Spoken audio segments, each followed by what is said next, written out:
introduction's a poem. This poem is called When the Revolution Comes, You Niggas Better Not Fuck With the Cat. In the midday when the revolution comes, a tabby will scratch the circle drums, and an army of hoteps will break their dissonance to stop and swat her away. Cat daddies and dashikis will stroll to snatch her, but they will draw back cuts in blood. In the midday when the revolution comes, kings will chase her with their Tims. Approximate nation times will be disrupted as princes and kings throw kungas. Voices of indolent African Gabriels will echo through temples and cathedrals. Bugles and cymbals will break, blow, and burn and clang by colonnades of eyes. It will clang tone deaf by colonies of cries, while the Willow Creek singe loud and long. It will clang while the gladiators sweep the streets, yet she will scratch them, then howl and roar. Sister Bastard coming. Sister Bastard, mother of the 42 laws.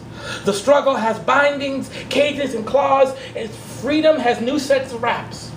Revolution is a dissonance of kentes and taps, and the sea is still away in their grind. Paradise seems like the lie of the mind. Sister Bastard, please come. Thank you.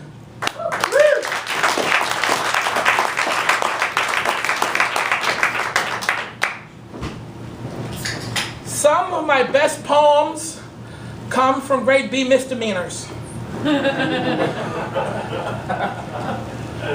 I was outside of the hospital where my grandfather was sick, and I was waiting for the bus, and I saw this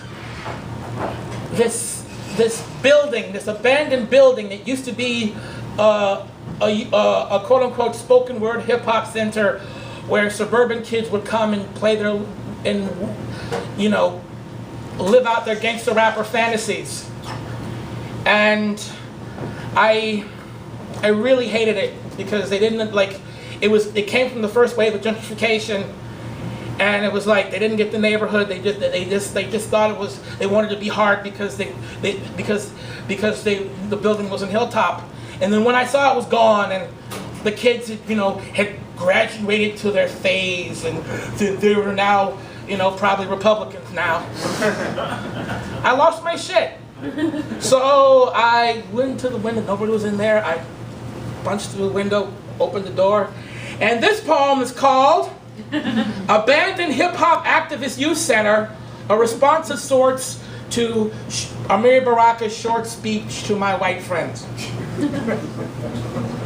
Brown street lamps shudder. They make a pulse in the off-white light. They beat over the first sheen of hanging white flecks and empty building dust. They twitch over left gear, posters and boxes and renovations on top of each other. Crack, crack, crack, crack. They spotlight contracts and tatters. They highlight black words of old student letters but cannot make sentences cohere. They illuminate mixtapes, shared beats and creations visible only by tape signatures. Crack, crack, crack, crack. Paint layers mask but cannot erase walls. Consoles and termites on top of each other are bodied and silhouetted in the glow. Smoke layers metastasize as the corner store crew attunes to the elusiveness of firecrackers. Crack, crack, crack, crack. The death of political art is never tender. The strings of people's pick-cleaned fingers never touch. The width of autumn makes wider avenues blank, and the night is a concrete apparition. New highways in the distance disappear in layered fogs. New buildings below are a mosaic of dirt, light, and noises exaggerate in lack of mass. Windows become the perversity of distance, and all who are left here are moving. Crack, crack, crack, crack. Thank you.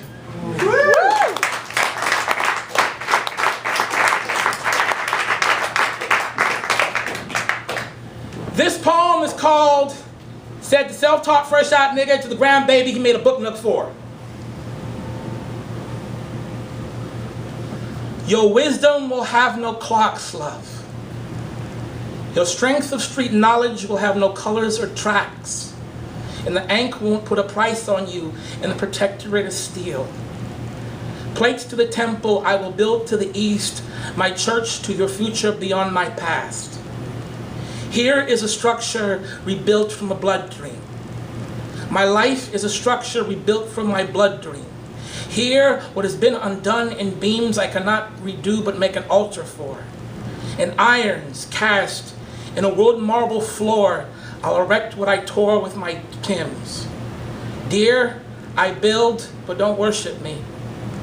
Prayers like designs aren't translatable. They do not judge or gauge. They just disappear as restitution. There are layers of codes you can decipher. There are layers and codes, a table you can decipher in the dust. Quadrants of infinite. Quadrants are fixed, but your mind is infinite. Thank you, but don't like me if you must. Thank you.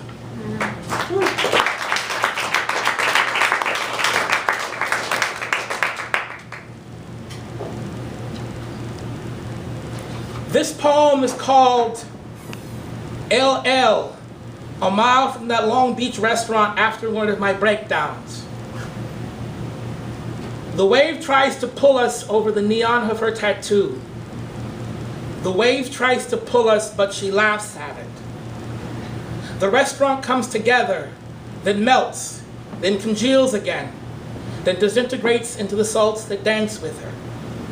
The broke beats of my heart are entombed in her arms. A tossed salad is not a metaphor. Outside, darkness colors in its pace, but cannot shade the light of her neck. The unseen nest of her breast and back defy all logic and color. They defy the eternal night of the other nightmares transformed into metaphor. A tossed salad is not a metaphor, but a dish upon the floor. The marshes decorate themselves around us. They feather her hair in the pearls of my sweat. They migrate from the confines of file and phylum for the chance to lay right beside us. The funeral urns that I mistook for temples are broken, then invisible by piles. Sediment in her knuckles are abandoned worlds and dungeons in the columns of my shoulders. Walled in her arms, I try to break every boulder I built to grin and bear. The tossed salad is not a metaphor, but a dish upon the floor. But the ground into the sea is boiling. We cannot run to the rock, love, for the rock has never hit us. We cannot run to the river for the surplus of skeletons, but let us lay down at the sea. We cannot outrun death, but let death outrun us. Let it stir the conceit of the inlet. Let it act, for let us be at the precipice. Let us go as we have to go. May the great world spin. May the skylines flip. May the world be disjointed as I fling my hair. Let everything but us seem human error outside the gate of our arms. The wave tries to pull us over the neon of her breast. The wave tries to pull us, but she laughs at it. Thank you.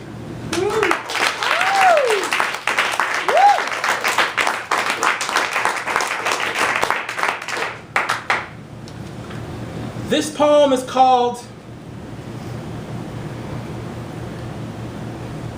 A Father's Annual Memorial.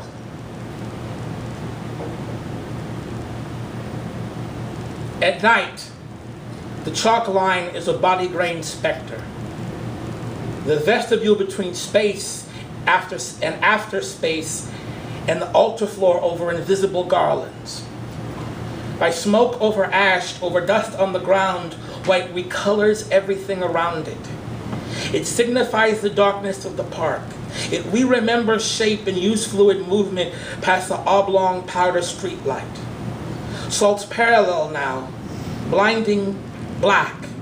By the dark bulb, the dirt shadows edge of his sage, then plays off rock after rock. He claps, and dust particles become a flock of night birds. Ruins of a playground are not in ruins nor a playground. The arc of the busted jungle gym lifts and resheath metal swords. And the swing set chain stops its hanging. Piles on the sidewalk give living witness around the lack of chaos in his sketch. Thank you.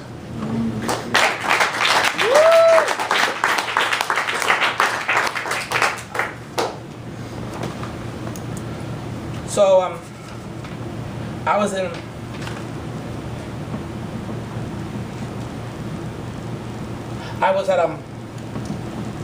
the train, waiting for the train. I was listening to Spotify, and then I had my Frankie Beverly and Mays. I'm only that kind of guy. And I see this couple, and the guy's like,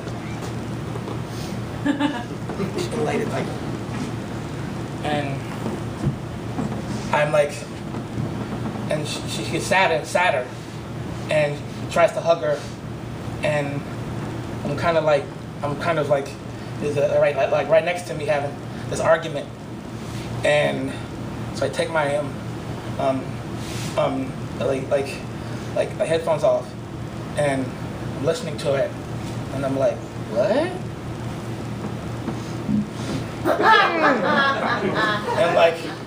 and after she goes on the train, it's like, well, man, you understand, man, some things happen, relationships happen, and I'm like,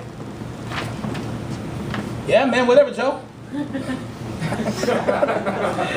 This poem is called, If You Break Up with Your Girlfriend for Some Bullshit Reason in Front of Me, Nigga, Expect Me to Write About You.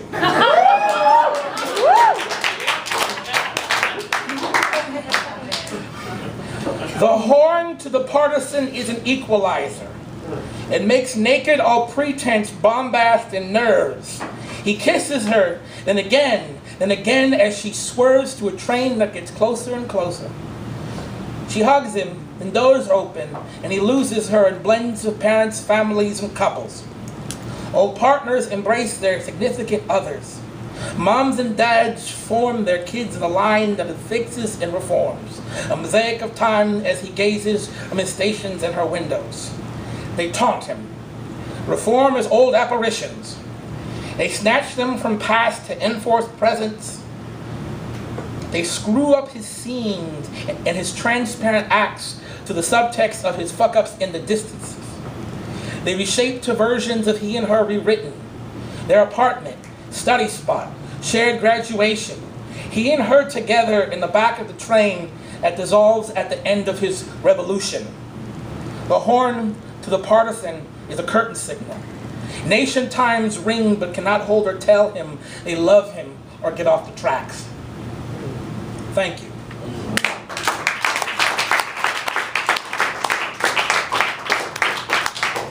So to the end of that poem, as he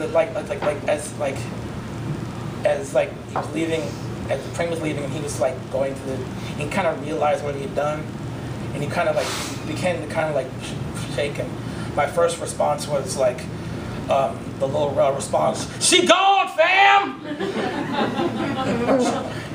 But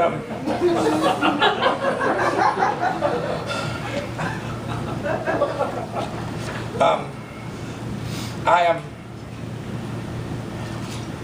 3 more poems. Sure. Do it. All right. 5 sounds. Woo! I like your style. Yeah. Let's see. I lost. Speaking of losing people, and almost losing people, I lost one of the most important people in my life, and also one of the most important people in my poetry, my Aunt Helen. People ask me, where did you start from? Where is your school? My school was in Hilltop. My school was the people that come from up south. My school was Miss Helen Washington, and she used to edit my poems. She was real, and she didn't take no shit, but she just had. She had the most beautiful heart, and not many people saw that, because there are a lot of Joes out there too. So I wrote this elegy for her. It's called My Aunt Helen's Last Swap Meet. The train envelopes everything and nothing, An accent bass-toned over church-bound cadences. Thick sliding trombones dissonant in the telling and retelling of Exodus. The continuum of Gabriel in the Northwest Unlimited charges, recharges, cleaves and molds church parking lot bottoms. It extorts energy in stations, signposts, and gates. It provides a scale for the seashell man, calling for his corner horn, as his trinkets dance above the table plastic. It is the pattern of the fry cook and her breaded pagan altars that delivered her from various deltas. It is the choir for the bootleg man selling his trick bag of songs transparent and undeciphered. And as the train passes the bridge and river, they move and talk to an elusive land of quiet rest and impassioned sanctuary. And praise songs that run through the vacant lot and about their entire bodies. Their instruments in a triangle and triad in unison are played in their timbers beyond age and wear as the morning train heads for home. Thank you.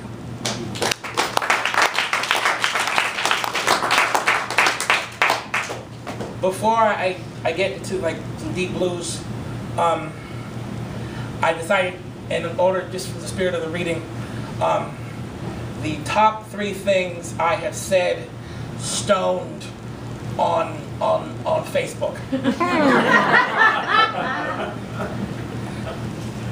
Number 3.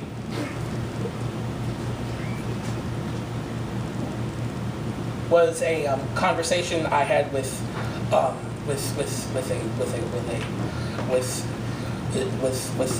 infomercial where I was yelling at Danny Terrio's hairline. And I said, "What did the ferret do to you, Danny Terrio? The ferret had a home. The ferret had a mom, and you had to put it on your head." Woo! The second most egregious thing I said stoned on Facebook was, in grape nuts, there are no grapes or no nuts. The man lies! And the most hilarious thing I said on Facebook was a response to the band Bread. If a picture paints 1,000 words, then I'll pay for your art school if you shut the fuck up.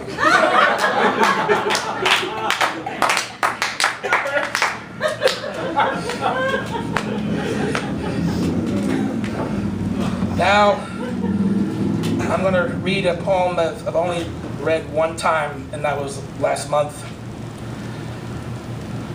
I'm a stoner, and you know, I'll admit it, and used to be a drunk, and it took me 21 years to say goodbye to my grandmother.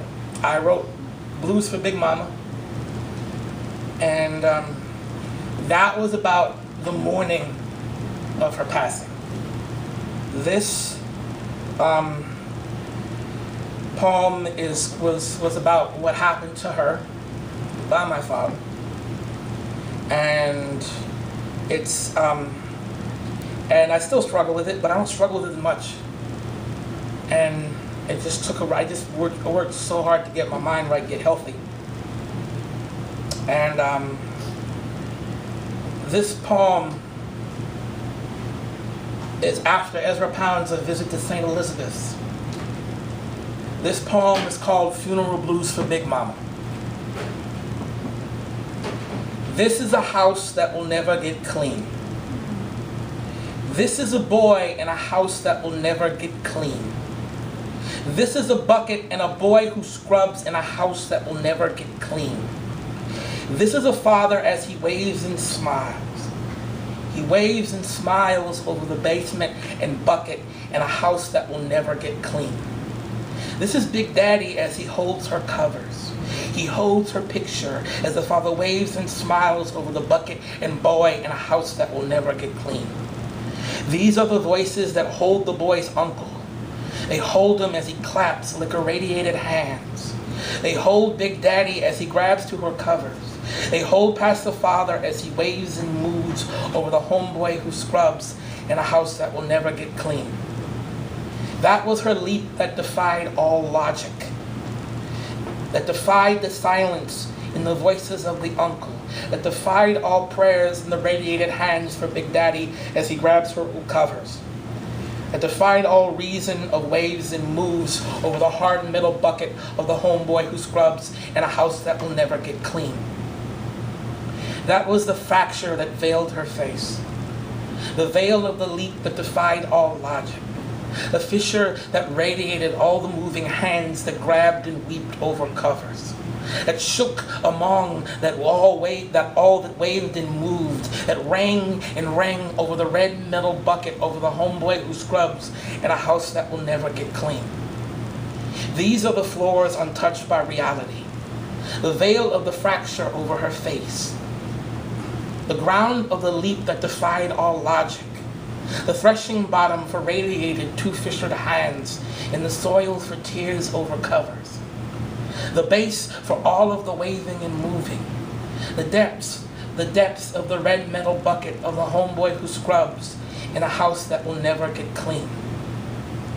This is his smile's bad actuality. This is a threshing floor untouched by reality, for reality is a veil over her fractured red pace. A Passover that defies all leaps in logic. A fissure that broke all bonded living hands.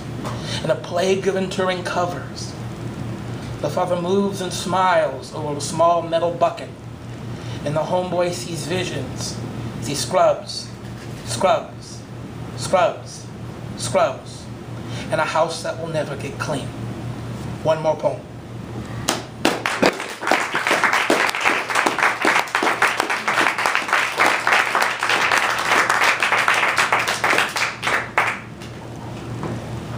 Thank you, everybody. This is all new stuff, or relatively new. It's been like